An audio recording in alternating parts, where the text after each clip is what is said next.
বলেছিলে আমার জন্য লিখবে এমন গান, হবে এক মিষ্টি মধুর প্রেমের উপাখ্যান। বলেছিলে আমার জন্য লিখবে এমন গান, হবে এক মিষ্টি মধুর প্রেমের উপাখ্যান।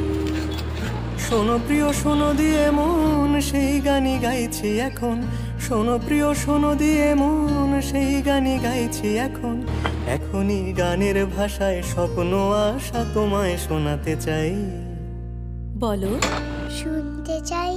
কিন্তু তারপরে আর গানের কথা মনে নাই, হায় হায় তারপরে আর গানের কথা মনে নাই।